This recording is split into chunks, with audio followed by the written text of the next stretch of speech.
This is Artificial Bodies and the Promise of Abstraction by Peter Wolfendale, and this is in the Philosopher magazine. This is a little bit more of a popular area or popular journal, but like again, this is with a real philosopher, and this is what they do. So let's find out. Okay, so this is an interview, and we're going to talk about the ideas in the interview. Hopefully it'll be fun. Please, can you start by saying a few things about the rise of embodiment within contemporary philosophy? It seems to be mainly used as a corrective against 1, the Cartesian notion of an immaterial mind, and 2, the materialist tendency to place the mind in the brain. Yeah, so we've got a bunch of physicalists in chat. Where do you think the mind is located? Is it actually in the brain, or is it something else? But what are the main positive claims that defenders of embodiment are making? Alright, so Wolfendale says, I think that the meaning of the term embodiment in philosophical circles is deceptively diverse, and that those who champion the concept are motivated by concerns that overlap less than is often appreciated. If they are unified by one thing, it is a rogue's gallery of common enemies. Although Descartes is the most reviled of these, his errors are often traced back to some original sin perpetrated by Plato. This is funny, alright? Like already, I mean, this is a popular thing. So whenever I say the most reviled person is Descartes, original sin of Plato, rogue's gallery. I mean, you don't normally get this in philosophy writing. However, in order to make sense of these conceptual crimes, it's worth first distinguishing the explanatory concerns of cognitive science and artificial intelligence from the normative concerns of political and social theory, while acknowledging that both of these are downstream from the more general metaphysical concerns regarding the difference and/or relation between matter and mind. So though there are many purely metaphysical objections to the Platonic dualism of intelligible and sensible worlds and the Cartesian dualism of mental and physical substances, what really unites the embodiment paradigm is their objection to the outsized role that Plato, Descartes, and their inheritors give to the life of the mind in explaining how we make our way in the world and establishing which aspects of it we should value. For want of a better word, we might call this intellectualism. I like this ship. It's exciting. Yeah, that was the Star Trek, right? Yeah. Now, you can also tell that this is edited because this is all one fucking sentence and no one actually talks like this. So the guy probably, stopped and said in the middle, and then they just made it into one sentence because no one actually speaks like that, because I had to take extra breaths while talking, but they wrote it down because in writing it's fine, but they weren't expecting this to be performed, which is okay. Unfortunately, most philosophy should be performed because you start to realize how bad it sounds, but people don't do that. All right. This life of the mind is distinguished by the capacity for abstract thought. This is to say that it abstracts away from the concrete features of the context in which thinking occurs. It is theoretical or unconstrained by the practical problems posed by our bodily environment, and it is contemplative or independent of the sensory motor capabilities through which we interact with this environment. Both Plato and Descartes take mathematics to exemplify this sort of thinking, and on that basis, thought as such. Yeah, so again, if you are going to take mathematics as your fundamental kind of thinking, that is a very specific sort of thought. It really is. I mean, how often are you doing math all the time? Like, you might do some math, like some basic math during your day. Like, you might add up, how much money you owe someone, like a bill or whatever. But, yeah. So Ivan is telling us abstract thoughts with some weird little arrow symbol. I don't know what that is. Could you explain the arrow symbol? Then goes to neural nets, and then again that weird little arrow. I think that's an arrow symbol. Please start explaining your symbolism there, Ivan. Let's see how well you actually. We'll start to push you on your analytic philosophy. What's an arrow there? I don't understand what that symbol means. But yes, thoughts to neural nets to brain. Let's get him on his symbolism. What's this picture you're putting out? That's just a picture. I don't understand your picture there, Ivan. Explain your picture to me. Alright, so yeah, if you're taking mathematical thought as primary, you got to realize that definitely, even if it's has some fundamental thing to it, that is a limited amount of your daily experience. You are not normally doing math all day. You may be doing math some of the day, but you're not doing math all of the day. So whatever it is. And so the idea that, I thought it was all neural nets then, Ivan. Well, what is it? If it's all pictures, that's not neural nets. That's not abstraction. Those are pictures. That's not the same thing. You'll have to explain that. Do not feel obligated to explain that. I can do the analytic dickhead thing all day if I really want to. Luminance says he's sort of like the unsung genius in the continental world. Really? Wolfendale? Because he hasn't published much. Everyone who knows him in person online speaks very highly of him. Yeah, that's one of those. Maybe he'll publish and everyone will hate it. Maybe he's just holding on to like the mystique. Yeah. Okay. All right, mathematical theorems are not strictly about anything in our physical environment, and they can be verified even if they're not applicable to it in ways that needn't involve interacting with it. This being said, what really distinguishes Descartes from Plato is his conviction that the physical world can be accurately represented by mathematical models, and thus our experience can be treated as internal representations akin to such models. There are other problematic aspects of the Cartesian picture, but this will do for now. Yeah, so this is the beginning of the abstraction, is that you are representing the world in a mathematical way. What isn't an abstraction? Even the ability to recognize individuals requires an abstraction of the individual. Well, you just said above it was all pictures. Pictures are one thing that isn't like necessarily an abstraction. You know, a picture is a thing. Like, that's just a normal object. So, yeah. Lumen says he's written like 1,000 tweet threads. Well, Luminance, seriously? You're doing philosophy on Twitter? So he has published in a weird way, but yeah. I mean, I've attempted, like, you can do philosophy in a like Twitch chat, and if you want to like try and explain something in 500 word bits, that's really cool if you can like say anything good, and like I guess like if you have a long enough Twitter thread you can, but like, you know, what noise? I do have the music in the background, and it's like muttering at the moment. I apologize if you're hearing the muttering, but that's a... Oh, so they're really crazy? You guys see them? Yeah. Okay, so that's worth something then, but like that's... Again, you have to actually set the words down or write something bigger. I mean, Wittgenstein was like this too. He would like... Everyone who knew him would be like, he would like destroy you with his arguments or whatever. But like, he had problems writing it. It's almost certain he was dyslexic. That's why he wrote in the way he did. But like, you know, you have to like dig through it to understand. They're hilarious. They're like full academic articles and tweets for some weird reason. Oh, okay. So he's just a weird philosopher. Fine. I got that. They're actually good, some actually good articles. Okay. Oh, I'll have to take your word for it then, Lumen.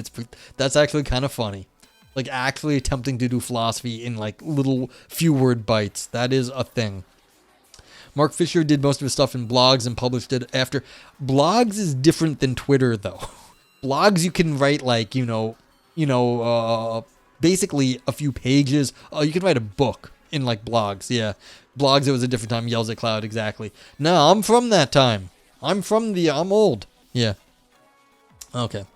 So what are the problems with the Cartesian picture? There are two. On one hand, its opponents claim that intellectualism ignores the vast majority of human cognition. Most of our lives are spent carrying out tasks and navigating obstacles whose contours are determined by the way our body fits into its environment, rather than reasoning our way from premises to conclusions. Yeah, so this mathematical abstraction of the world, even if you're doing that, that doesn't seem like what we're actually doing all the time. Feels like we're doing other things. Like we are getting by without having full-on mathematical representations. Okay, making a cup of tea in an unfamiliar kitchen is a more representative instance of our problem-solving capacity than demonstrating the infinity of primes. Yeah, this is what I'm saying. When we're doing math, that's an unusual activity. On the other, they claim that intellectualism has its priorities backwards. Rather than treating this sort of skilled coping as a deficient form of abstract cognition, we can only understand the latter by showing how it emerges from the former. Even our ability to imagine complex geometric constructions has at some point been bootstrapped from a basic bodily grasp of orientation and gesture. Yeah, so this is what's primary. Do we somehow start with very complex, perfect objects like mathematical things, or do we start with our world that we have now and then abstract from our actual experience to be like, okay, we have something that's circular, let's imagine a perfect one. A very pragmatist point there, yes. T versus primes. Yeah. So again, what are we doing in our daily lives? I'm much more on the what are we doing in our daily lives sort of camp. Actually, I'm extremely into like everyday philosophy. So just finished up writing something, like basically declaring everyday life is the most primary thing. So Lumen says it's mostly a paraphrase of Heidegger and Merleau-Ponty here, there, I think. Yes, this is definitely mid-20th century continental style philosophy. It's saying, look, the way we get through the world here is physical interaction in space. We have, and that's a good point actually, Luminance, to bring this up. Merleau-Ponty especially, although Heidegger also before that. Merleau-Ponty probably was just riffing on Heidegger. But how we deal with things, like the whole point is, like, if you can grasp a cup, you are not thinking about the shape of the cup. What happens when you like grasp a cup is your hand just sort of forms around the cup. The cup is made for your hand to form around. You don't have to think about the shape of the cup. Your hand is meant to like just forms around it. That's what like hands do. Like that's how they're kind of built. And so you know how to grasp something like a cup because your hand is sort of made in the way to do the grasping thing, and so there is no abstraction about cup and grasping. That it's built into the hand to have that sort of ability to do. And they expand on this sort of physical interaction with the world into all things.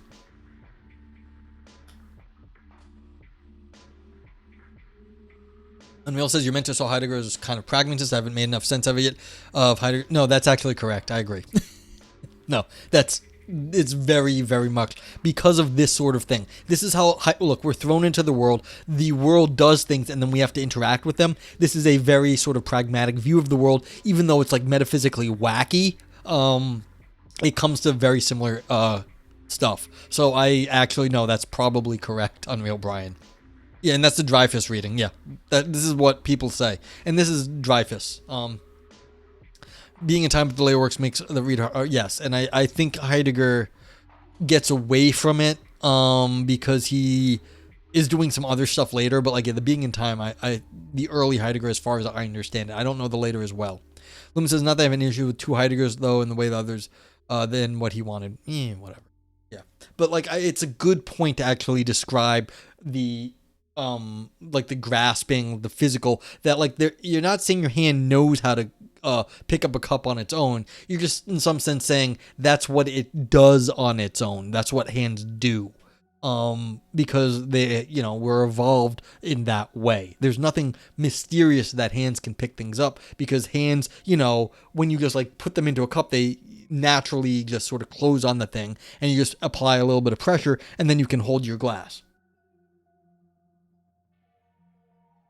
And anyone who drives, you kind of get a sense with how much space your car takes up. If you drive someone else's car, you find yourself in the wrong spot in the road. I was doing that recently. I was in a bigger car than when I normally drive, and I was too far over in the lane because, normally I can, I have more space, but the car was bigger. I had less space. So it's like you have these experiences where when all of a sudden you're like wrong-footed, you're in a bigger car, you realize you have the wrong sense of space in that sort of thing. So Lumen says no how versus no that. And, our good buddy Prof for Prof, this is like his entire fucking life. Know how versus knowing that. He's all on the know how side. So yeah.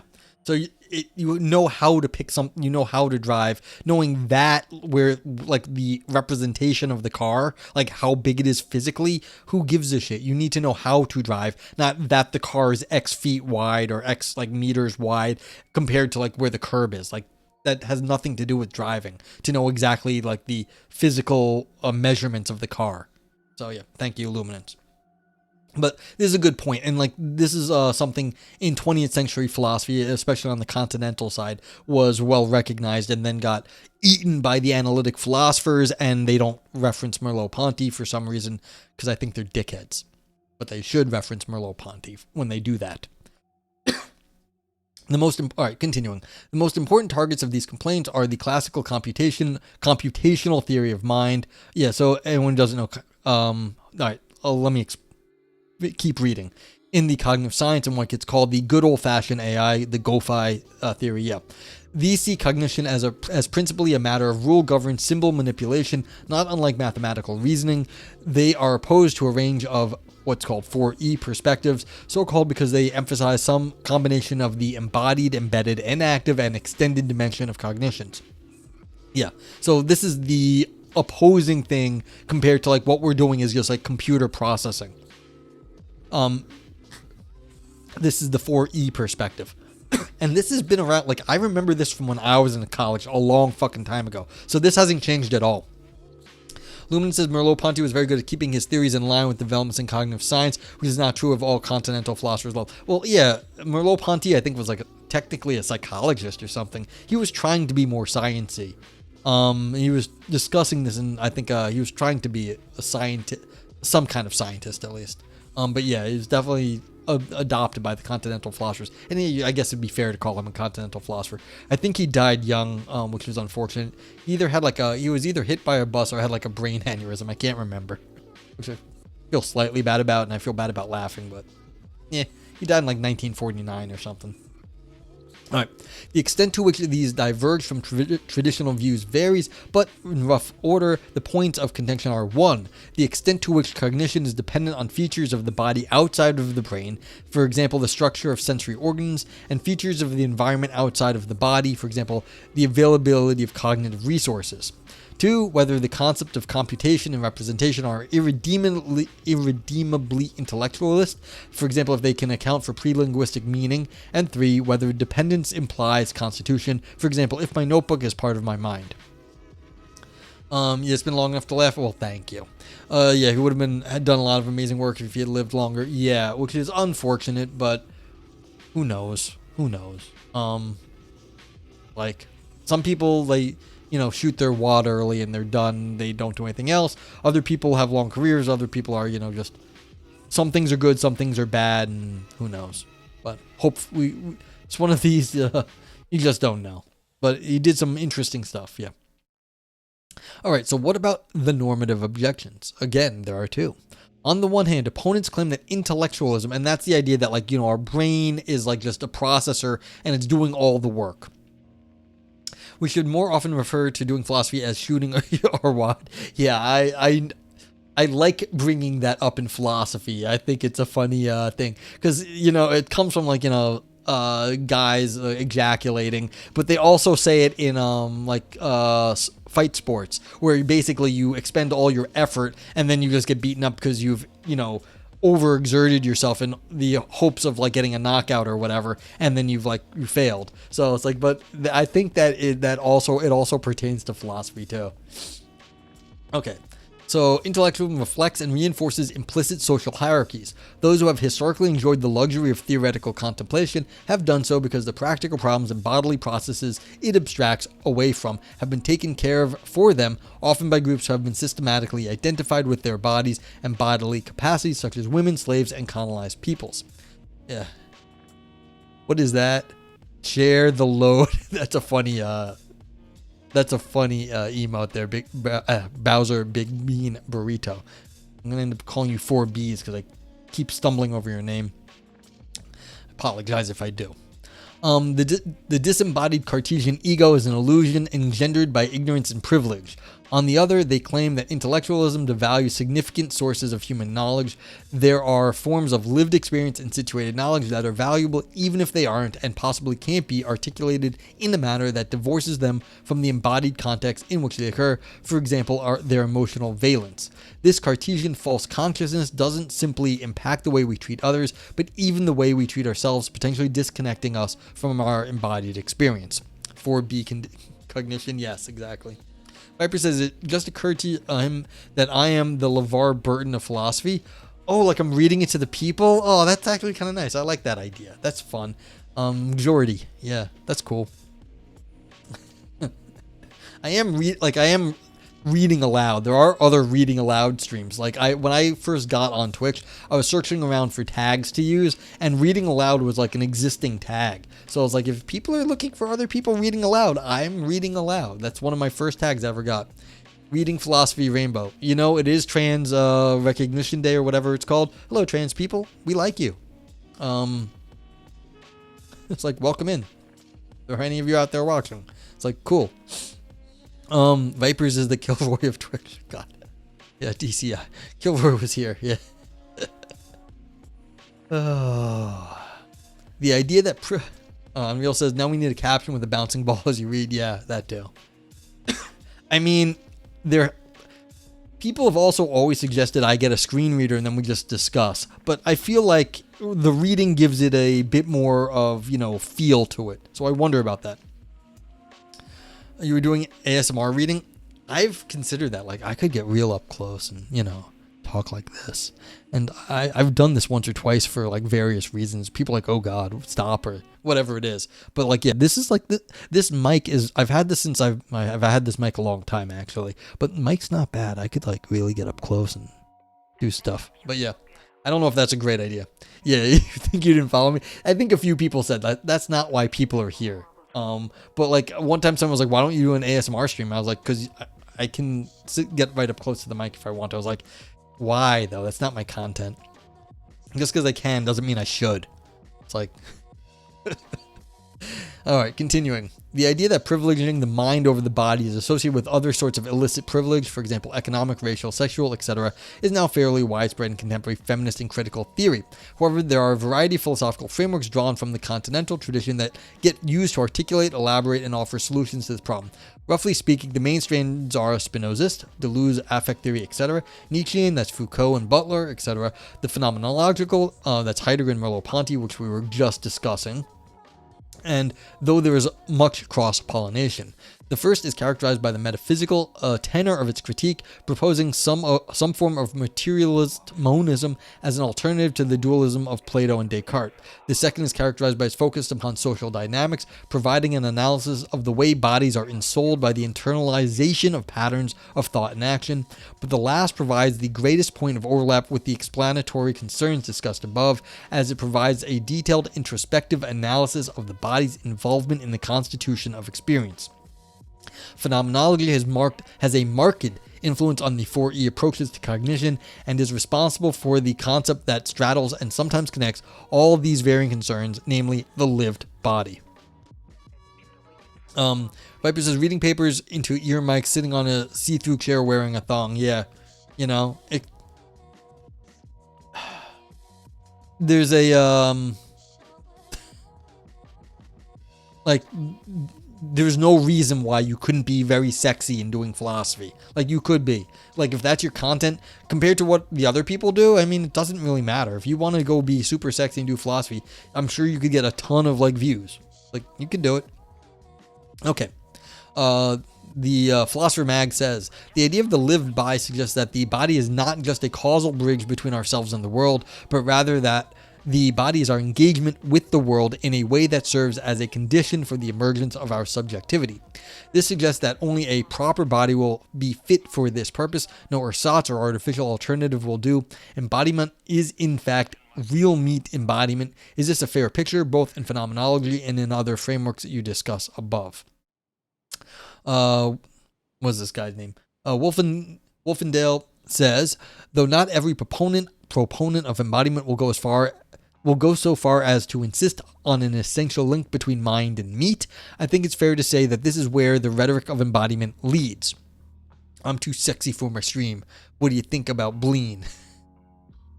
Yeah, dude, I got raided into a rapping guy.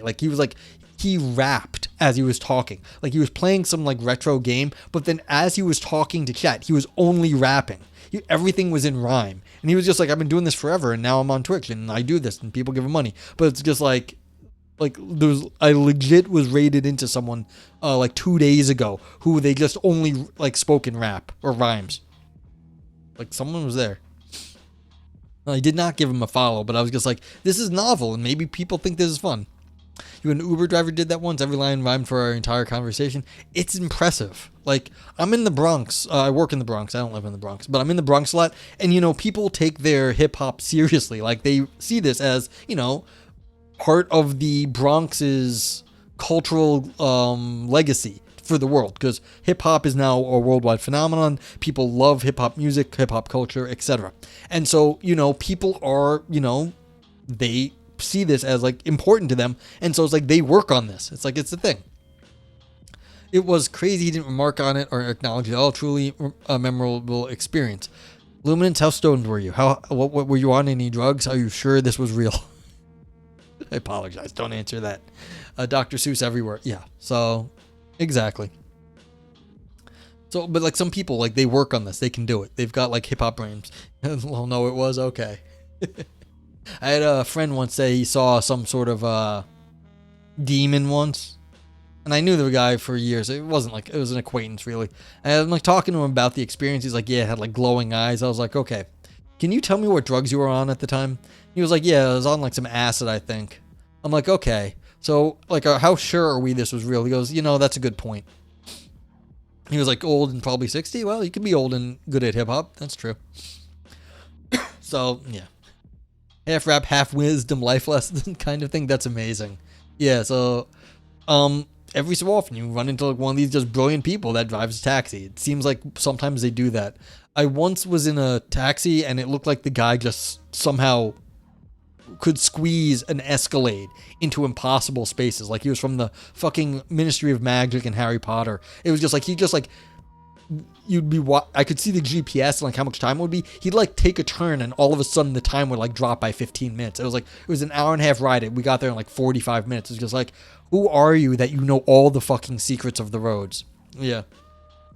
So it's like, there are some of these people. Okay. Yeah, so everyone thinks that you do still need some sort of physical embodiment. You need some meat attached to the brain in this theory of mind.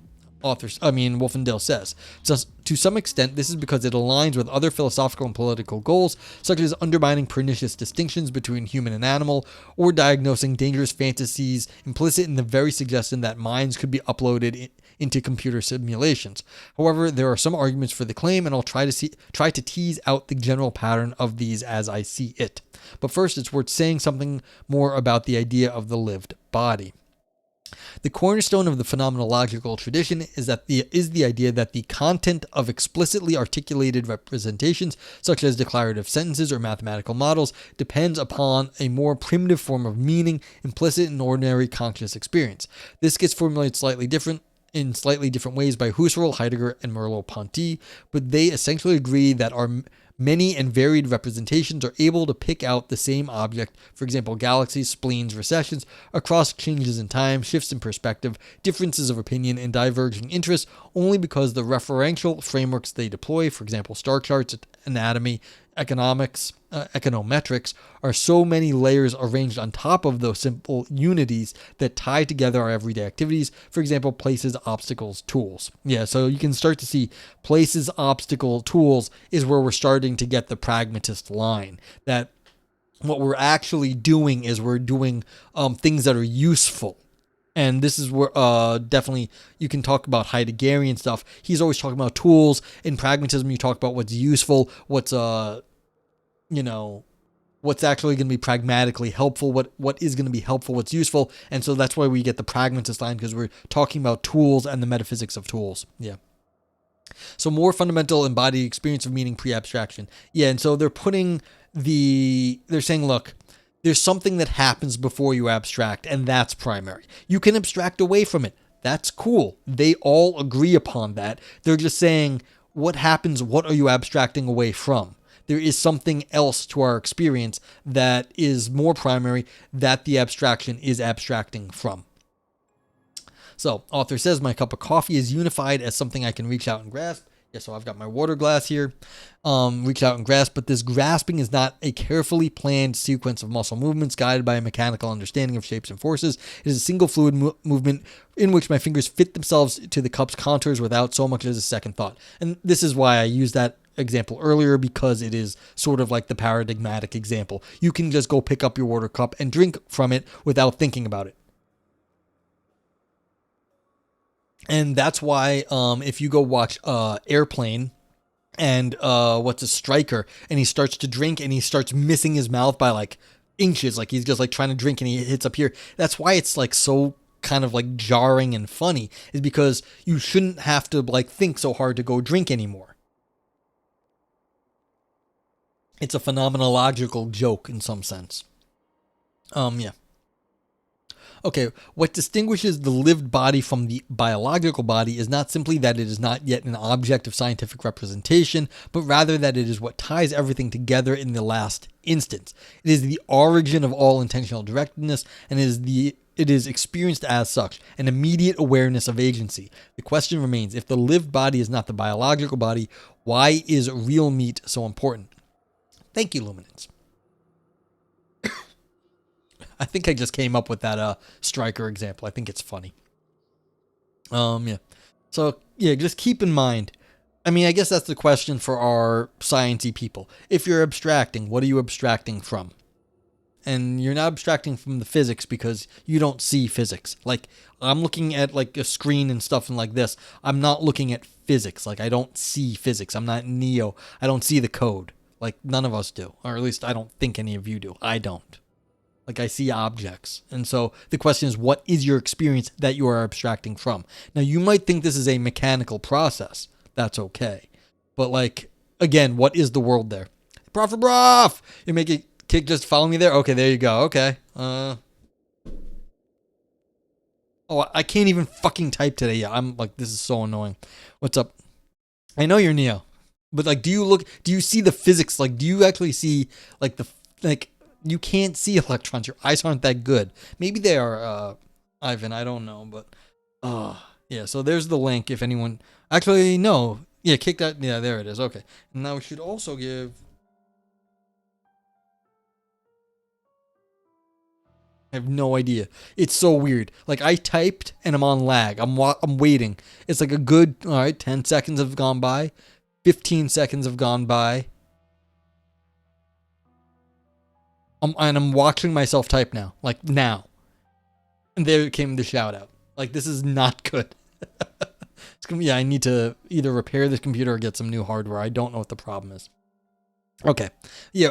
Prof, welcome in. If anyone doesn't know Prof, he streams Souls games and talks philosophy. In the meanwhile, he's Aurelian. I didn't know any of them existed until I met Prof. Yeah, so go hang out with them. He's cool. You can talk philosophy, and he works on social ontology. We're talking know-how versus know that. This whole like know-how, like this know-how talk we're dealing with right here. He's kind of an expert on this. So it's like, if you are interested in this sort of like, what is it to know how to do something? What is it, and also how to do it well? He's kind of he has a paper on expertise and stupidity. What's it to do something stupidly? What's it to do it well? If you're interested in like knowing how things are done and what philosophers say about that, he's the guy to talk to. Viper says Vera de Serum recently put out a very good video on the nature of our reality. Too long didn't watch. We don't sense the world. Our brains model the world and our senses calibrate that model. Interesting. Yeah. According to Kick, you need to be 18. Yes, this is an 18 plus stream. I curse like a fucking pirate. Yeah. You're only 12 inches. Oh dear. Okay. This is just problems. Yeah. So, yeah, I might actually be up to 10 followers on Kick. I don't know yet. I was at like 7 or 8 recently. Let's go see. 10 followers! Hooray! Luminous Bloom just followed the channel. Thank you, Luminous, for the follow.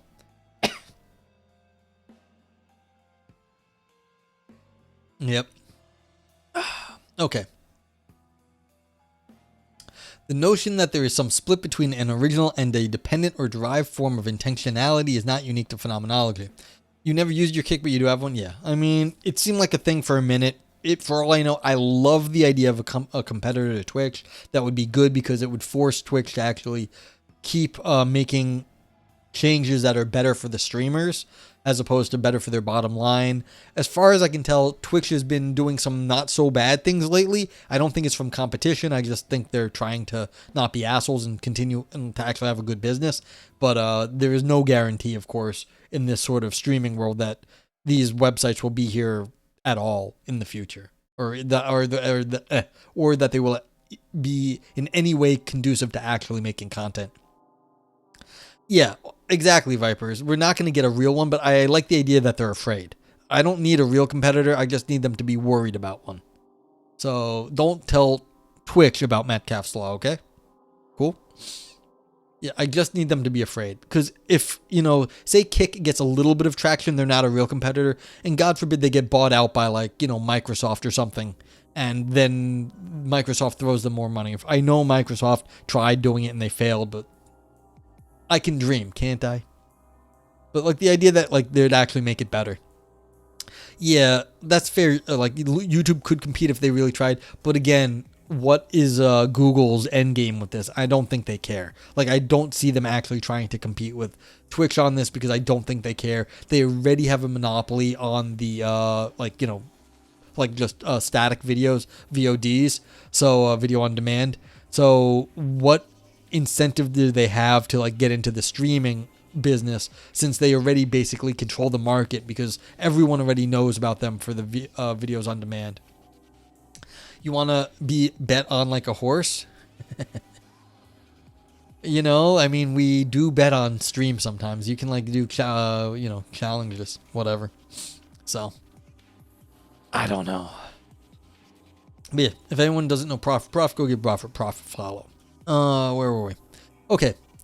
The notion that there was some split between an original, independent, or derived form of intentionality is not unique to phenomenology. Wittgenstein, that's, hey, I'm a Wittgensteinian, or at least I kind of come out of that area, is famous for arguing that the usage of rules that give words their meaning ultimately only makes sense in the context of some shared form of life. Rules don't, you fucking dickhead, rules do not give words their meaning. It's like, that's not what he did. He was saying rules don't do that. Rule following arguments are terrible. That's bad.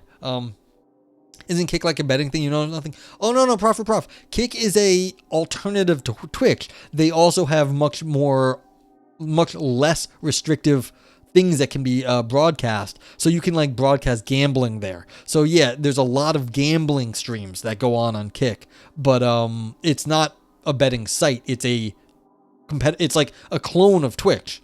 And so like you can go just stream over there if you want. I'm dual streaming right now. Like, so you can watch me on Kick, like kick.com/Noger. Like that's what the link said.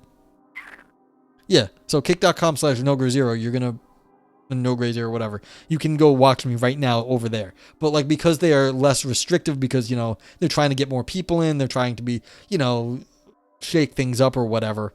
They, yeah, there's gambling and other stuff that's more permissive. Yeah. Viper says, I mean, a range of philosophy wrestling league, if you could convince others, would be nothing if not entertaining. It would be, but remember, a lot of these people are academics. They can't fight. Like, they can't. It's like watching people who don't know how to fight is not all that interesting. I mean, you can watch lots of videos online of, like, amateurs fighting, but really, you want to see professionals, otherwise it gets stupid. It's seedy as fuck, yes. Well, as one would expect, it's gotten, well, all of this place online is seedy. Luminance says, I think that was a bad way of stating the rule of following paradox. Only makes sense, doesn't work yet. Like, whatever this is wrong on Wittgenstein. But that's fine. Yeah. Like I said, it doesn't make sense. Like, it doesn't make sense. Prof says, Wittgenstein is super clear that rules never make sense in the context of a Weltanschauung. Rules only make sense when one knows them. If they can recognize mistake when one is made, that's logic. Yeah, that's the point, is that rules have a like time and place, and you can say they're violating them, but they're going to be localized to certain games. Like, you have to basically have a set rules or a sort of set standards in, you know, some common like discussion. Like, if we're talking about streaming and then you bring in like, you know, like a different website, like a completely different thing, you're like, well, what about you know, chess.com? Well, chess.com is not like a streaming site, it's a chess site. And it's like, well, that would be the wrong thing. So it's like there's a background understanding, and like you didn't understand the meaning of what we were talking about. So you can kind of say there was a rule that we were following at the time, but like that's not what gave the discussion meaning. We were talking about some topic, and you violated a rule technically, but you know, we can discuss that stuff later. You like the wrestling of arguments personally? Yeah. Viper says, one of the Kick streamers tried to deceive a woman into having sex on stream. One of the Kick owners cheered them on. Yeah, it's not great. Chess.com, yeah, that's dangerous there. Am I sure, Bowser? No, never sure. One rule that exists: don't let continental philosophers try to talk about analytic philosophy. Yeah. So the Kick people, they're kind of like, they're not explicitly letting anything goes, but they kind of are letting a lot of things slide. Yeah. So you have to be careful, like, what you're doing over there. They're not going to ban you, but like, again, if their site ever grows in size and anyone starts paying more attention to them, then you got to believe that, you know, the SEC in the United States is going to come down on them hard. not the SEC, the SEC and the Security and Exchange Commission for the gambling and all the other stuff is going to come down on them.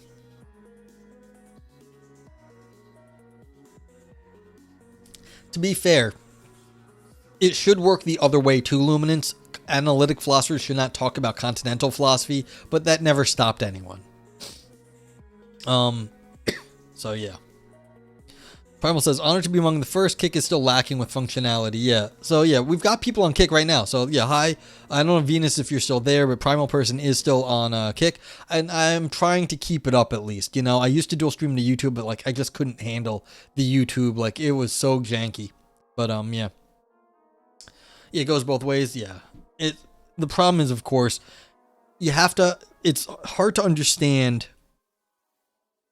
that which you don't know, what you don't understand. It's always very easy, but like they don't know what they're talking about. This is what it is. And then you overstate what you know about what they said.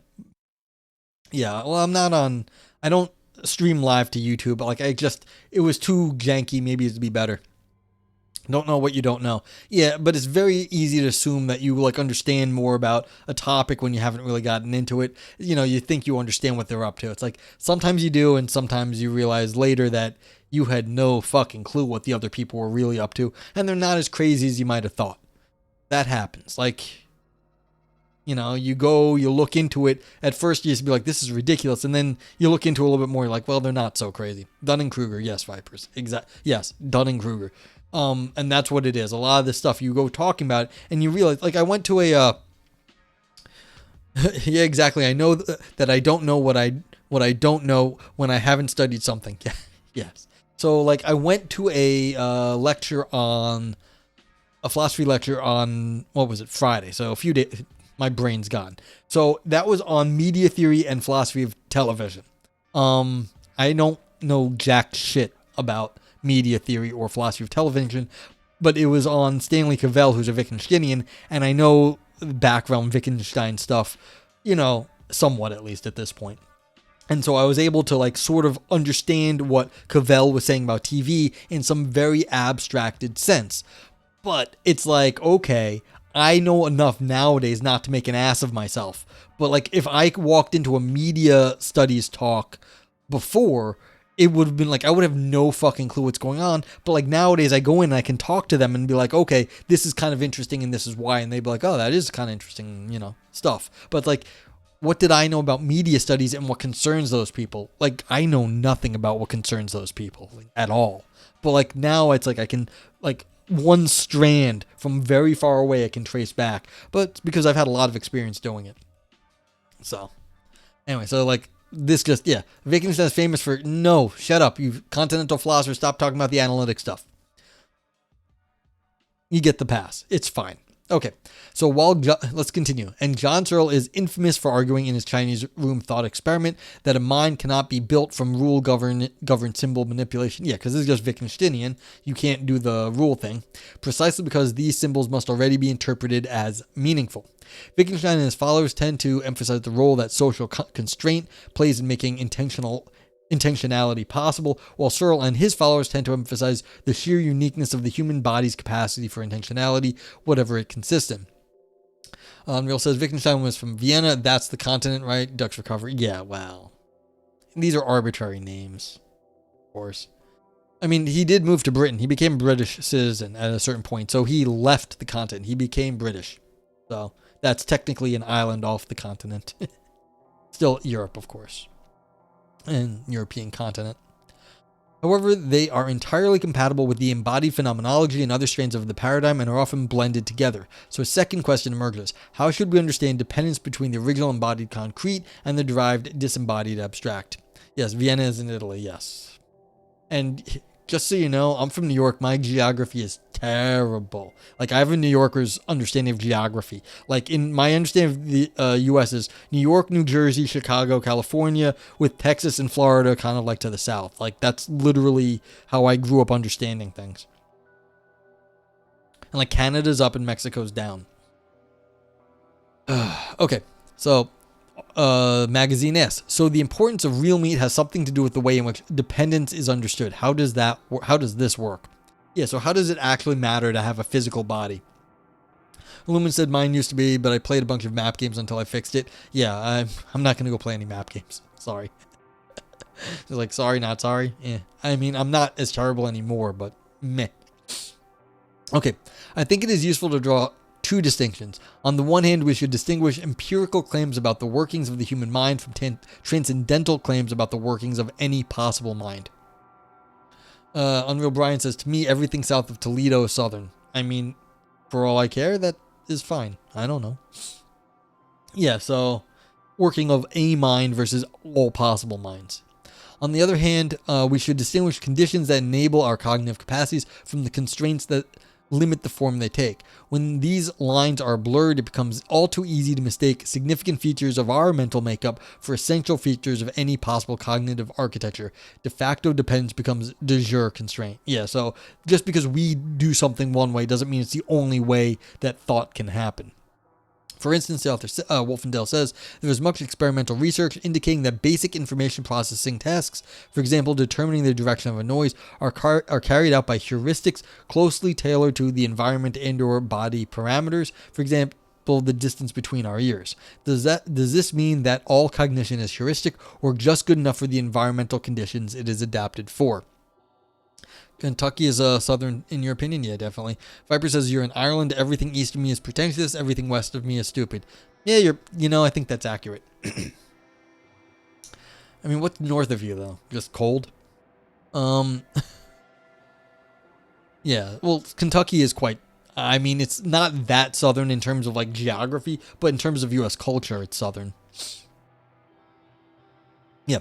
So is everything heuristic the way, like, just figuring out where a sound's coming from, Are we processing it, or is it just, like, because of the way our head's shaped, we kind of know? And it's, polar bears, yes. If you do a study, you find out we're not doing a lot of processing. We just sort of get the sense because we do cheap and easy heuristics to know where a sound is coming from.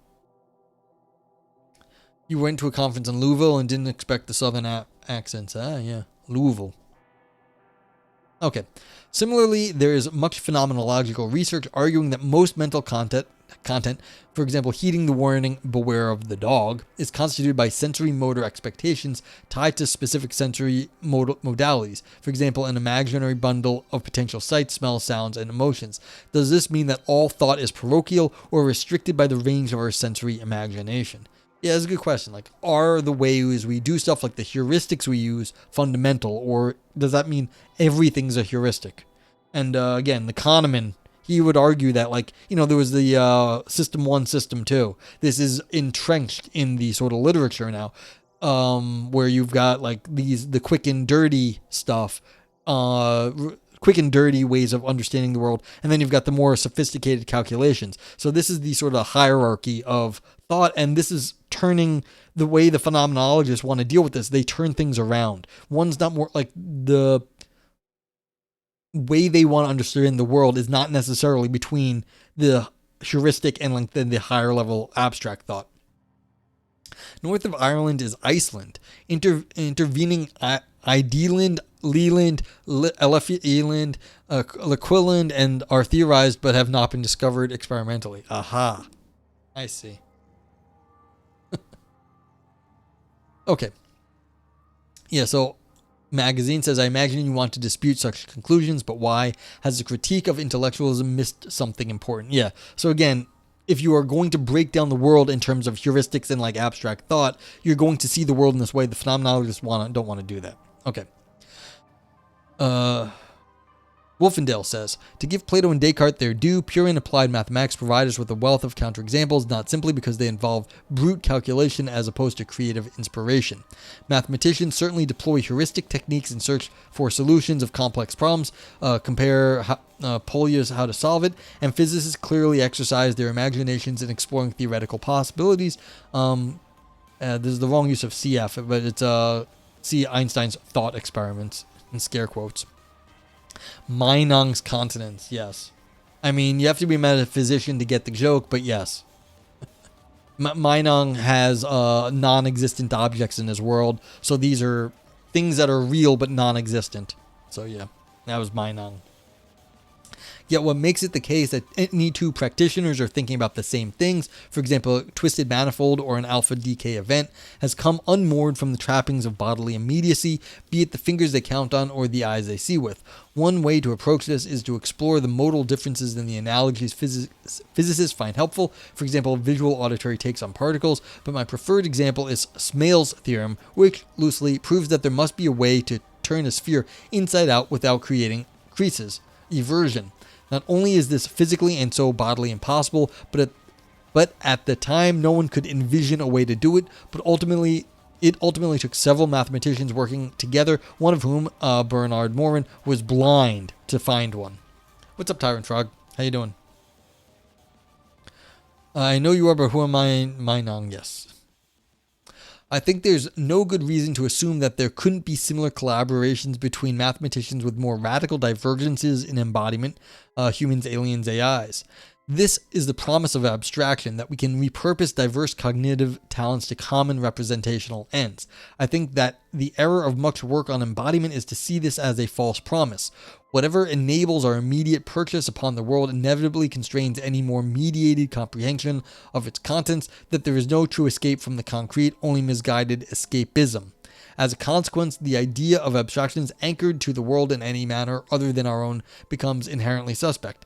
Well, you know, there's a good fucking reason for that. You're asking us to jump out of our own skin. How do we escape our own lives to think in ways that we can't do it? Granted, if they just quoted someone, they just referred to someone who was blind to invert what we see as an object, a sphere. But so what?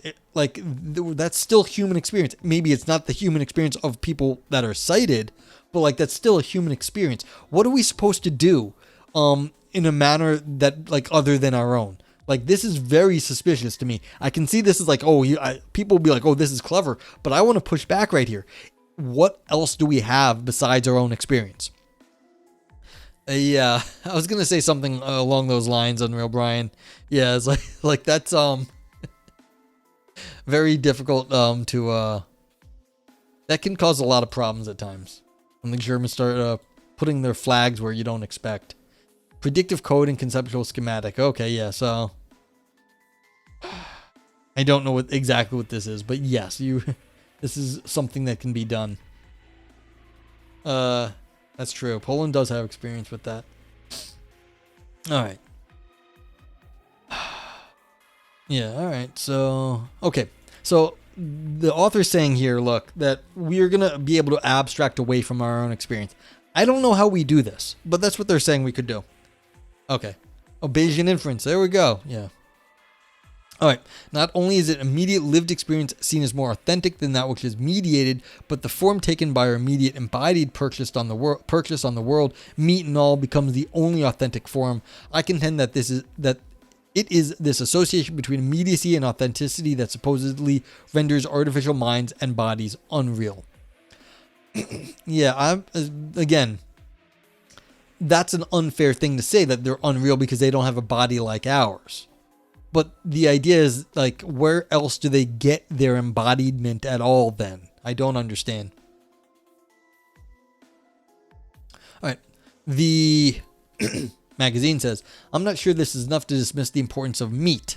It seems to me that it's still a salient issue when considering the possibility of minds housed in artificial bodies. Yeah, you can put a machine in a body. You can give a robot. It's called a robot. We have a name for this. Just look at social distancing and the impact that changes to our intercorporeal habits will have on our cognition, on our sense of trust, openness to others, etc. Isn't our flesh incredibly significant here? Wolfendale says, I don't think that people are invested in the importance of real meat because they have identified some positive features that make meat the one true medium of cognition. Rather, it serves as an index of authenticity, a stand-in for whatever it is that supposedly enables human cognition at the expense of those merely possible minds such people would rather rule out. And I think this is a good point. Just because we have a physical body, we're all here on Twitch, and I know people here on Twitch are here for various reasons, but one of the reasons is like, there's like social connection that you do not get in your daily life. That was one of the big reasons people were using it during the pandemic. And so there is something authentic. It's just online. It's just, that doesn't make it less authentic. It just makes it different than away from the computer. Okay. All right. Wolfendale says, this gets dressed up in various ways, such as insisting that only socialization in the flesh can provide the sort of social constraint Wittgensteinians think makes intentionality possible. See, again, beating up on the Wittgensteinians, I have no idea what he's talking about here. But that there's little reason offered for this beyond its centrality to the current form of life we share. Yeah, I mean, Wittgenstein would be like, and then there'd be another form of life. Just because we haven't thought about it yet doesn't mean there wouldn't be another one. You can have one form of life in one sort of area, but then you would have a different one someplace else. So like, this is like, Wittgenstein would be like, what are you talking about here? And you also have to realize that Wittgenstein knew Turing. They were like friends. Like, there's a good chance, like, he already understood this whole sort of concept of like abstracted thought.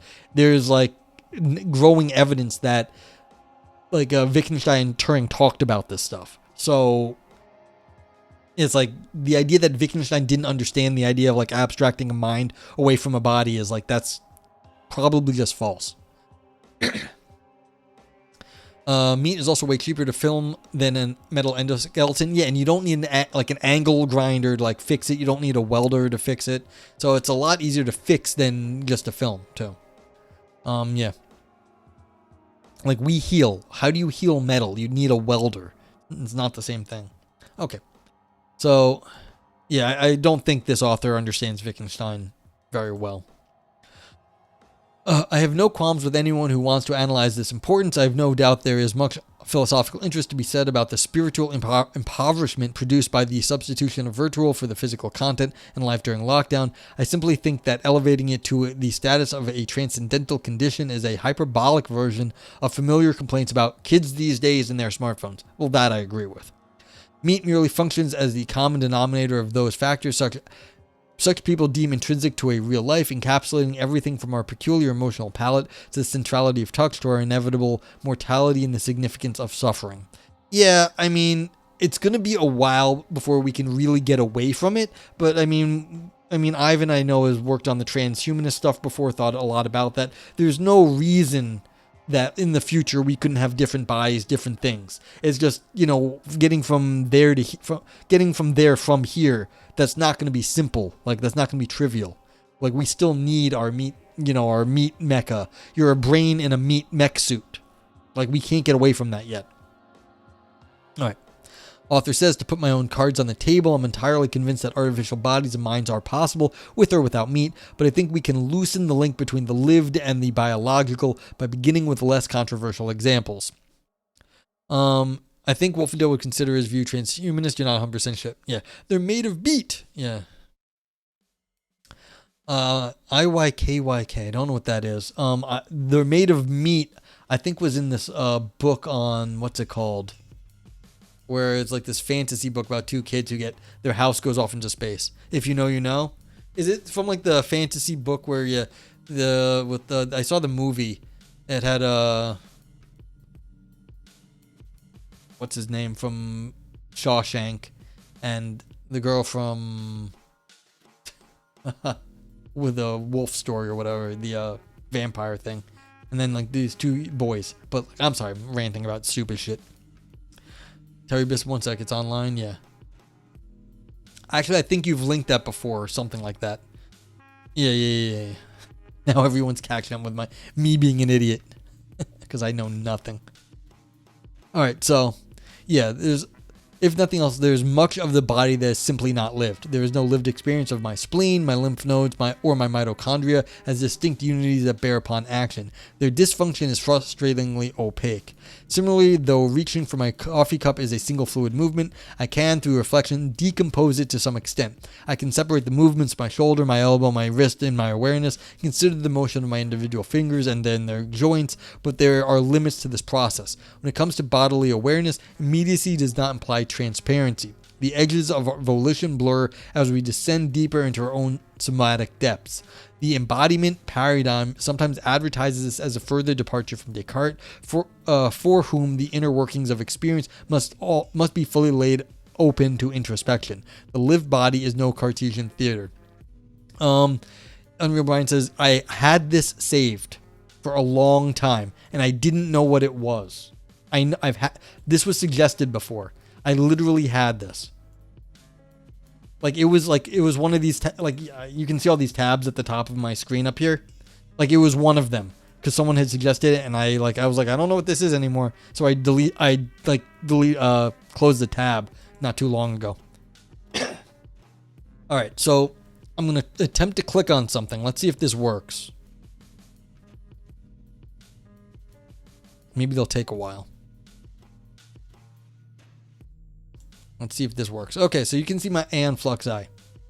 And this is why I have this emote. Hey, K-New, what's up? Itinerant. Itinerant is traveling. It's like, an itinerant musician is someone who goes around. So it's just means I'm just wandering around the internet. Welcome in from Unkick. Hello. So yeah, itinerant philosopher is just I'm just wandering around places, doing stuff. So the question is, yes, you don't have infinite precision in your hand. So anyone who knows what is going on in the Aeon Flux eye below, she catches a fly using her eyelashes. The amount of precision that Aeon has in the future is at a higher level than we have. I don't expect any of us to be able to catch a fly in using your eyelashes like a fly trap. And so I always liked that because of this sort of embodied problem. You can drill down on your experience, but we have a limit to our abilities to the precision of our bodies. Why do I seem like an actor? I don't know. Why do I? I mean, I am broadcasting online. This is kind of a performance, okay? I mean, I'm performing for you. Yeah, and sorry, Vipers, but everything be breaking with my computer at this point. Yeah, may have to take up Cinesemiotics or just go buy a new video card. I don't know how you drill down with some initial meanings to work from. Without some initials. Yes, that's true. But you need to physically practice a lot. You need physical discipline to be able to you do some martial arts, you do sports, then you can be more precise with your motions. If you're trying to shoot hoops, when you're weak and you don't know what you're doing, you miss the basket entirely. Then you get better and you can shoot from farther away. Warranted Son, did you know your name could be arranged to spell Negro? Yes, of course you can. That's not complicated. You just seem good for the screen, I suppose. Why, thank you. I appreciate that. Yeah. So you need some understanding of your body when you're doing it. So it's the discipline you put into training your body gives you higher levels of precision. Now, I like the Aeon Flux stuff because it's a level of precision we don't have. And so you get this also with some horror stuff where someone has muscles or precision that we don't have. And you get this also in the sci-fi where they have a mechanical body and they can do stuff that normal humans can't because they're a machine. But it's interesting to me. I always treated Aeon Flux as post because what's it called? This is not cyberpunk. It's post cyberpunk. Things have already gone beyond cyberpunk, but they're in a more distant future where things are just weirder. But that's one of the things. The transhumanists want to be able to increase our bodily function to where it goes beyond. Aeon Flux, on the other hand, just goes well beyond sort of the cyberpunk transhumanist stuff, where you could replace your hand and it'd be stronger. Continental cyberpunk. I mean, to be more just in world for Aeon Flux universe, they are in the farther future. They already are in the. It's not really cyberpunk anymore, in my opinion. It has cyberpunk elements, but they are really post cyberpunk as far as I'm concerned. They're not got megacorps. They've just got two governments. They've got where and basically one of the governments where Aeon's from, they have control. They already won their freedom. They're poor but free. And then there's the fascists run by Trevor. So it's like, yeah. Le Cyberpunk. Yes, Le Cyberpunk. Thoughts on abortion? Have at it. I don't care. Like, it's like, just, I'm not like, willy-nilly, but like, let people right to choose and whatnot. Like, it's not up to me. Like, let the people and their doctors figure out what they need to do. I don't think the government should be like regulating this up the like they're doing at the moment. Stay out of it. The government needs to stay out of people's medical business. But anyway, so I went on a little Aeon Flux rant. I very rarely get to use that emote. And so it's like there's a reason why I like that scene from the opening of Aeon Flux. Yeah. So, but look, this is what it comes down to. Bodily awareness and immediacy and what is actually going on. And why is that so interesting to me is because of this exact problem. It's beyond like our precision levels. So, Marxist cyberpunk? Yeah, there's definitely political implications about in Aeon Flux. I guess for those who don't know, there's two countries in Aeon Flux. Aeon's a spy for one of them. They're poor but very free. The other one is got tons of money, but it's fascist.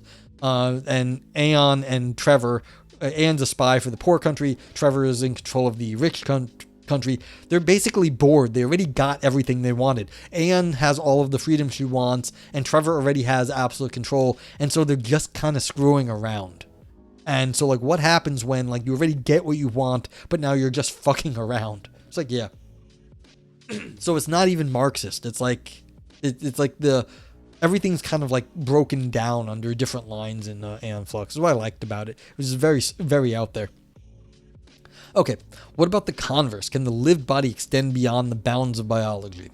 And so, yeah, now we're getting to Merleau-Ponty. Yes, Merleau-Ponty was particularly interested in the phenomena of phantom limbs, or cases in which amputees can still feel the presence of appendages that are no longer there. This is a key piece of evidence for the existence of a body schema, or an internal model of the body that tracks and organizes our experience. Yeah, so if you watch The Matrix, and then you've got the scene where Morpheus is explaining to Neo that he has like a residual body image. This is like exactly that. It's like you have some sense of your body and it can be changed, but that doesn't change the way you think about yourself, or the brain feels and like understands itself. There are disagreements over the nature of the schema, for example, whether it is representation, but there are other psychological phenomena that let us trace its parameters. Consider the rubber hand illusion, in which someone's hand is hidden from view, but positioned and stroked in the same manner as a rubber hand they can see. This induces the feeling that the rubber hand is part of the subject's body. This shows both that the schema is multimodal, or that it integrates information from distinct senses, that is, vision as well as touch and proprioception. Proprioception is when you touch yourself, so like you're getting feeling on both ends. And that it can identify non-biological things as belonging to our body. There are a number of other so-called body transfer illusions, but it's important to see that these are only deemed illusions on the assumption that their objects are not really part of the body, even if they are felt as such. Viper says, men who have had their penises removed due to cancer or whatever experience a phantom penis. Post-op transsexuals, however, do not.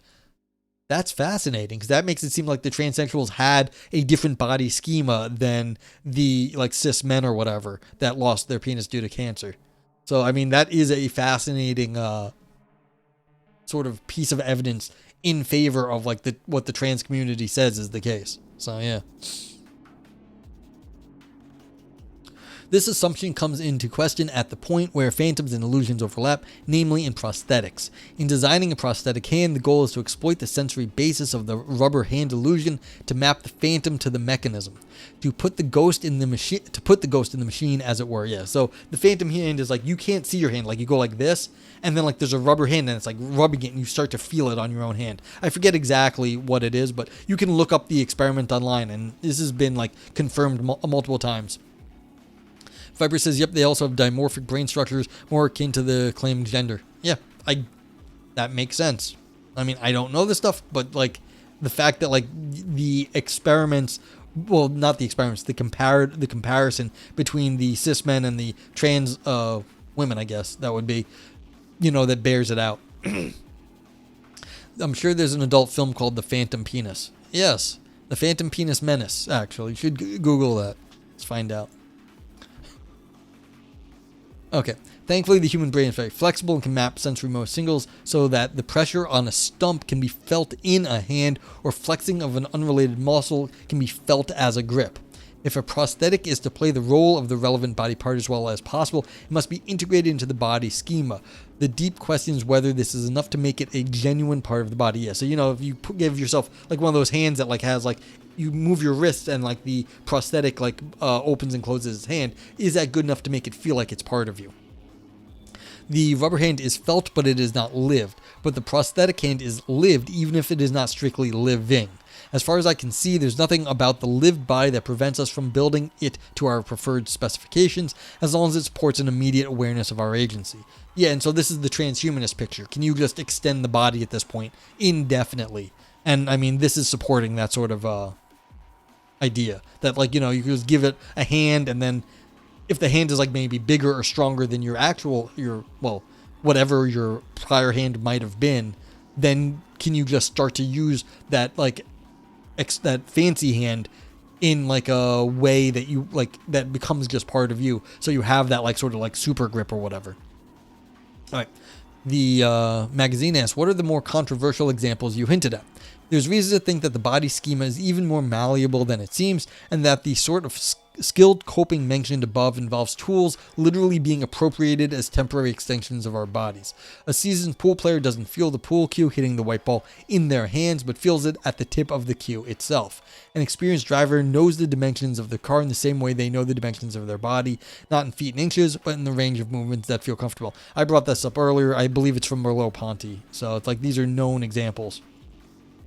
This protean potential of the lived body can be exploited to create prosthetics that diverge from their natural counterparts in form and function, allowing us to embed ourselves in our environments in new and unexpected ways. For example, thought-controlled computer cursors used by paralysis victims. This should be perfectly acceptable to those 4E proponents that believe in the extended mind, for example, see Andy Clark's Natural-Born Cyborgs, and to those critical feminist continental theorists that endorse certain forms of posthumanism.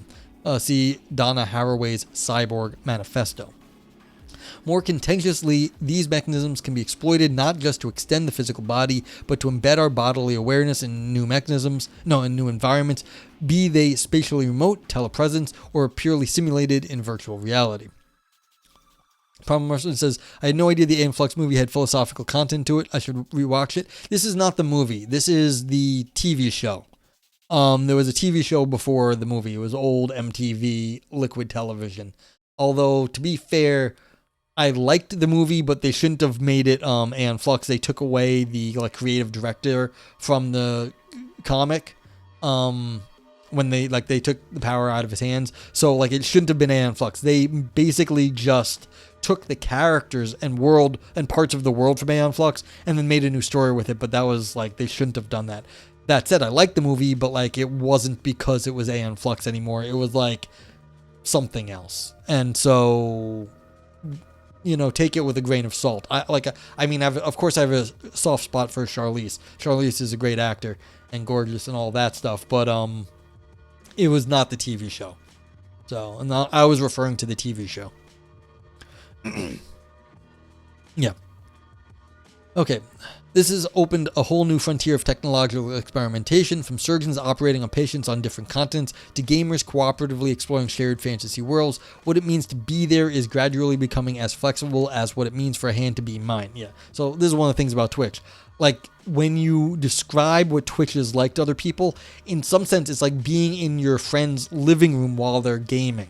A lot of times it's more like that experience. That's the way to describe it. You're being welcomed into, this kind of storeroom to discuss philosophy here. And so it's you're not really in the room, but that's kind of how it gets treated. Okay. Of course, there are still those who will insist that we are not really there unless we are there in the flesh. But again, I think this begs the question. What's at stake here is whether we can separate out the different cognitive roles played by the human body, which in homage to the 4E, we might call the 3 I's: incarnation, interaction, and immersion. In order, these require 1, that cognition be physically realized, for example, in the brain and in the central nervous system; 2, that cognition be causally entangled with an environment, for example, in sensory motor feedback loops, and 3, that cognition be grounded in some immediate practical purchase upon that physical environment. For example, skilled coping configured by a body schema. Viper says, what? I don't think that tracks. I don't masturbate in my friend's living room while they're gaming. Well, maybe you do. And that was a really funny scene in Good Will Hunting, actually, where the guy's upstairs masturbating into his buddy's Little League glove. But it's like, yeah, but that's the point, is that you can separate out, like, it's like you can do part of the things you are doing, like, as if you were in your friend's living room while they were gaming, but like you can separate out different parts of it. So the fact that like you probably wouldn't masturbate in your friend's house doesn't mean like you wouldn't be doing other parts of the things in your friend's house. While now on Twitch, you can kind of do one thing on one stream and another thing on another stream. So you could have like porn up in one, and you can have like a chat in another, and maybe you're whacking off to the chat and like trying to discuss with the titty streamer, but like, that's up to you. Yeah, some people do. But I mean, the point now is that you can like slice and dice your where your attention is going. So honestly, I think I would feel really weird doing that while watching a stream. Well, I mean, there's porn out there. It's like, and there's like, what's it called? There's like basically porn on Twitch. I mean, they're cutting down on that, but like there's the same like live stream on porn sites too. It only feels kinky the first time. Well, there. So why bother? Yeah, I guess you would feel like you'd be there. Yeah, so I'm sorry. Again, like why you come to Twitch is probably not the same reason you go to like a Pornhub site, but like again, you can split up your your attention nowadays in different ways than you used to be able to, because like you're saying, you wouldn't have done that in your friend's house, but you can do that to like, online porn sites. That is the whole point of them. So I mean, shouldn't it feel kinky more than the first time? I mean, I just wouldn't know. I haven't done it, but we'll see. Okay, though incarnation and immersion may seem essentially united for us, I mean, I think this is what the author is saying here. Like right here, like you can break up what you're doing. You can be immersed in one area, but you're not actually physically there. So yeah, incarnation and immersion may seem essentially united for us. There's no good reason to assume that they cannot be teased apart.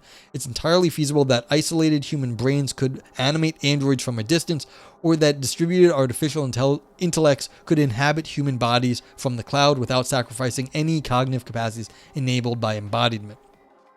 I'll start streaming again soon. You can let me know. Oh, exactly. Everyone can whack off to Vipers, hopefully, soon in the future when Viper starts streaming again. I am not suggesting you do that. There is nothing in principle preventing a virtual avatar from being a lived body, or its computational underpinnings from being as frustratingly opaque as our own somatic depths. In sum, though the embodiment paradigm has done a great deal to help us understand the functions of the bodies with which nature has equipped us, this very understanding permits us to engineer systems that realize these functions in new and perhaps quite different ways. Again, this is leaning into the idealism from above. I don't know how far away we can get from our actual bodies. Like saying we can do all these amazing things, but like we only still understand our bodies we like grew up with. That's what we understand. Exactly. That's why when I say lurk, when you say lurk here, I have to wait for my own chat to unlag. Like it says, don't get caught. So, assuming this will even work. Wow.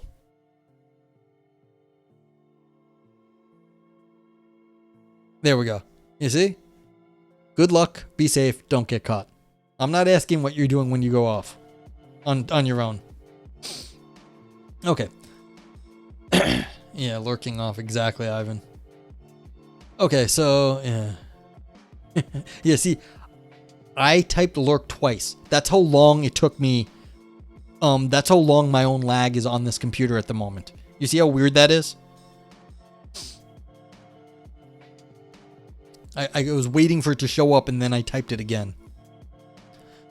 Okay, in a recent review of AI research by Tim Crane in the TLS, he mentions that artificial minds can reckon, that is, calculate but not judge, that is, give a damn. Crane notes that AI is not and has never been a theory of human thinking. Furthermore, he argues that there is no consensus around the very notion of general intelligence, what the very notion of general intelligence amounts to, which raises questions about the extent to which it can be replicated artificially. Is your point that embodied cognition in non-biological bodies will not faithfully reproduce specifically human thinking or general intelligence, but may enable a distinctively superhuman or transhuman form of thinking or intelligence? Wolfendale says, Tim Crane is not quite right here. He's right to distinguish the symbolic approach to GoFi, which focused on emulating the types of competence that we can decompose into explicit rules, like calculating orbital trajectories, from contemporary sub-symbolic approaches, such as deep neural networks, which focus on emulating the types of implicit competence that can only be acquired through training. For example, classifying photos of animals by type. But he's wrong to say that AI has taught us nothing about human thinking, as there has been quite a productive back and forth between research on natural and artificial neural networks. You're starting to like this Wolfendale chap. Again, this is a continental philosopher there, Ivan. I think luminance is starting to wear you down. You have to be worried. You might be concerned about such things. Most importantly, research on the structure of the visual cortex in humans and animals inspired the development of convolutional neural networks, now widely used in machine vision and image analysis, for example, Google's Deep Dream. While the latter have provided new ways of modeling and testing hypotheses about the former. Furthermore, all this work on deep networks that represent features in layers moving from concrete to abstract, edges, faces, object structures, object types, has helped to foster more general theoretical frameworks that aim to understand what is common to both natural and artificial intelligence. For example, predictive coding. Okay, so yep, we're getting there, Vipers. The Bayesian brain hypothesis. There we go, Ivan. And Carl Friston's free energy principle. I mean, maybe someone in chat already knows what this is. I could say something more discerning about these frameworks, but it's perhaps better to point out that they are in active dialogue with the 4E perspectives mentioned above.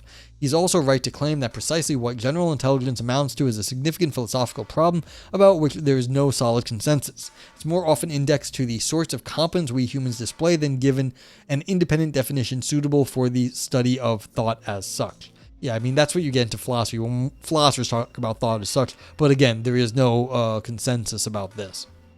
We talk about what we can do, what scientists think like they can understand, that sort of thing. However, the idea that it is characterized by judgment defined within his review as an overarching systemic capacity or commitment involving the whole commitment of the whole system to the whole world is admirably Kantian, and I heartily endorse it. And you can see this is exactly where I get off the train. If you're going to be Kantian, I'm probably going to leave. A system capable of making judgments about the world must, in principle, be able to integrate any and all information that is relevant to them in a unified picture. Yeah, what the fuck's a unified picture? I mean, you do stuff. The difficulty of designing systems with this capacity is underlined by one of the major stumbling blocks of GoFi, known as the frame problem. Getting to grips with this is a good way to understand the contrast between GoFi and contemporary approaches. Yes. The problem is this: if you attempt to make a general problem solver by writing a program that deduces solutions to problems from a set of positions describing its environment, using first-order classical logic, the number of propositions you need to give it grows exponentially. For each new variable the program tracks, you must specify how it is related to every other variable, even if the variables are independent. For example, if you want the program to deduce instructions for cooking an omelet, you must not only tell it that the eggs will cook faster if the heat is increased, but also that nothing will change if it begins to rain outside. Everything in the world is potentially relevant to everything else, but a generally intelligent agent must be able to cope with this without learning the actual relationships all at once. This means that it needs to be able to learn the frames or the local relationships that determine which information is relevant to specific problems without needing a global picture suitable for every problem. Yeah, okay, so this is says you have to know what's important in your everyday life, and then know what's not important in your everyday life too. So you have to know both what's important and what's not important to be able to rule things out, and that becomes unbelievably hard to, calculate, if even feasible whatsoever. Okay, this is precisely what DNNs are good at deep neural networks are good at capturing, so Ivan's getting happier. By means of training on sample cases, a deep neural network learns the complex relationships between elements of its inputs that are relevant to producing the correct outputs, encoding them non-propositionally as an intricately layered pattern of connections and weights. The problem is that there's no easy way to teach them to take into account a wider range of inputs and outputs without retraining the whole system from scratch. Once more, the system's model of the world cannot easily be expanded to incorporate new things. We can use trained DNNs as black box components of larger systems, not unlike the way in which the brain incorporates task-specific subsystems, for example, facial recognition, distance estimation, etc., but their representations don't compose. By contrast, a generally intelligent agent must be able to reframe problems by reassessing the relevance of other information it has at its disposal. This means that its subsystems need to be organized in a way that enable it to so we got two enables to integrate information across them. You're lurking off to this? Yes, I figure.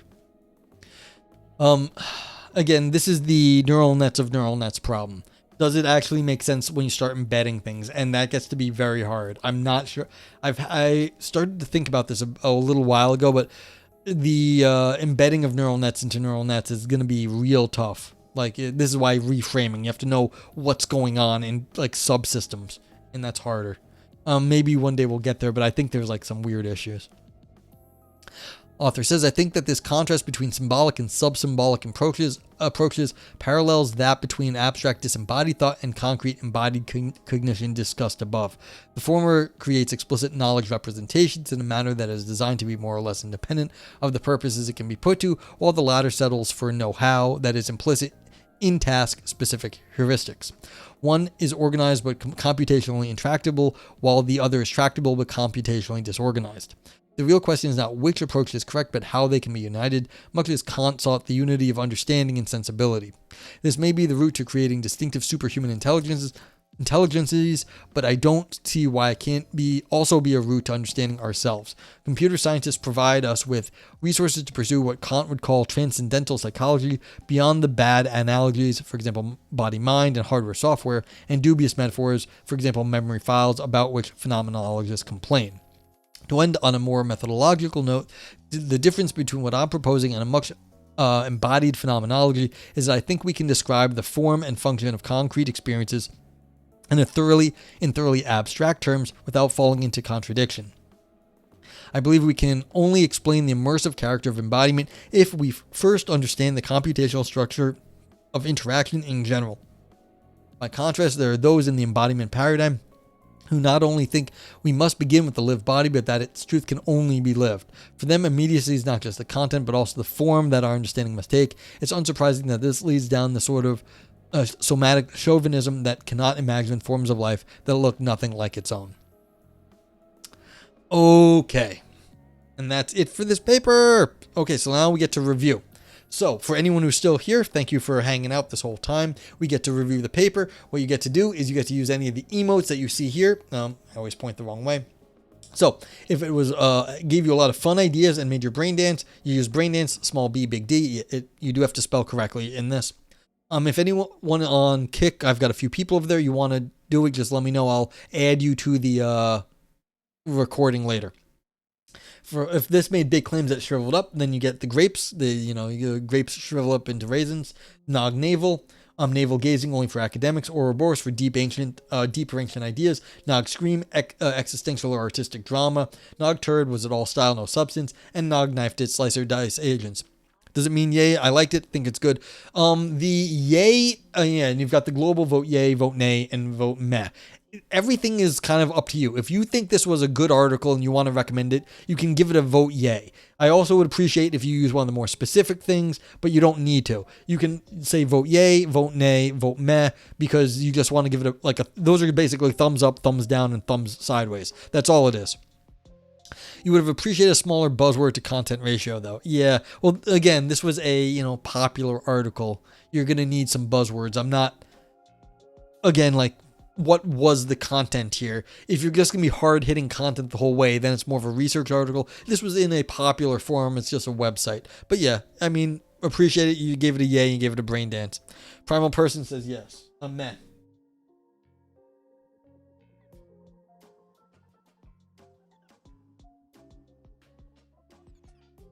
I will add you to the review later. So what am I gonna say? I'm gonna have to like do it. Ivan says I'm actually gonna bookmark this article. I think so many points of view. Okay, well I would appreciate a rating since you've been here, but thank you for anyone who rates. I have to think of what I'm gonna say. You know, I think it was a good popular article. I have problems with some of the idealizations that this person took. That is a philosophical problem. Like I can look beyond that at this point. I think Lemon says, I think I might think it's right, though undecided, but I definitely find it interesting. Also think it does a great job of explaining. Oh yeah, thanks for the rating. I didn't even see that you rated already, Ivan. Explaining a lot of content stuff in a very clear way. Yeah, you rated it first. Yeah, see, my brain, it's over 2 hours and over 2.5 hours. My brain is starting to go. It really. Yeah, so I thought like I got Ivan and Luminance confused, even though they're like right next to each other. Like I just got I thought Luminance rated. But yeah, so yeah, like I said, I'm gonna give it a vote yay, I think. Yay. Yeah. Yeah, it's a brain dance sort of thing. I'll give it a Nog Scream too. Because this is, you know, it did hit the phenomenological point, and I throw the phenomenology under the existential. So like I like the idea of yeah, nemesis, yeah. We're nemesis, yeah. So yeah, I'm gonna give it a yay, a brain dance, and a scream, I believe, for the you know, for the phenomenological talk. Yeah.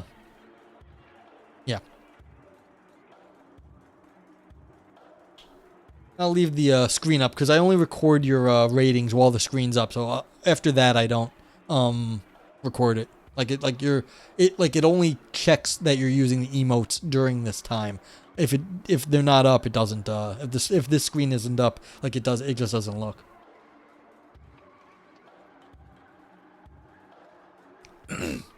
Like you don't have to use the global emotes. We've been using them a lot. I don't love them because they're not so specific, but I think they're helpful to just give people like the overall feel of the paper. And also if you use more than one emote, like so if you give it like a bunch of yays, I do take that into account.